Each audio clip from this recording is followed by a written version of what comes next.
Naitwa Hadija Nasir Ali, mkuu wa wilaya ya Mkuranga. Leo tuko kwenye mwendelezo wa ziara ya ukaguzi wa miradi mbalimbali. Tumeanza katika kijiji cha Mkuranga kukagua ujenzi wa ukumbi wa kisasa pale kijiji cha Mkuranga, na sasa hapa tuko kijiji cha Kipara Mpakani, kata ya Mwandege, kwenye ukaguzi wa ujenzi wa kituo cha afya.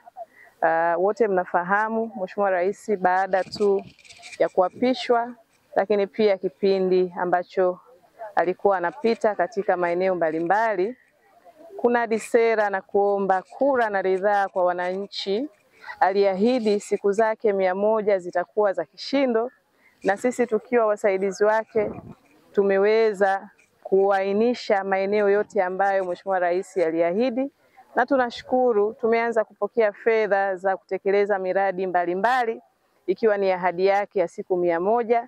Leo hapa tuko katika ukaguzi wa kituo hiki cha afya ambacho kilikuwa ni kilio cha wana Kipara Mpakani kwa muda mrefu sana.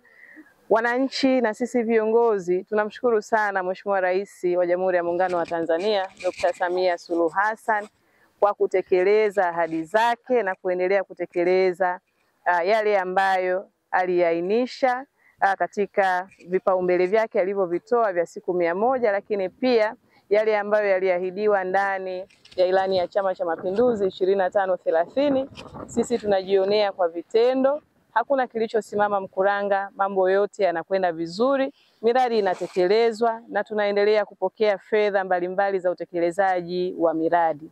Sisi Mkuranga ni wafaidika wakubwa wa kazi za Dr. Samia Suluhu Hassan, na ndani ya siku 100 tukiwa kama wasaidizi wake tutahakikisha yale yote aliyowaahidi wananchi wa wilaya hii ya Mkuranga yanatekelezwa kwa viwango na kwa muda sahihi. Mkuranga kazi inaendelea, siku 100 za kishindo za Dr. Samia Suluhu.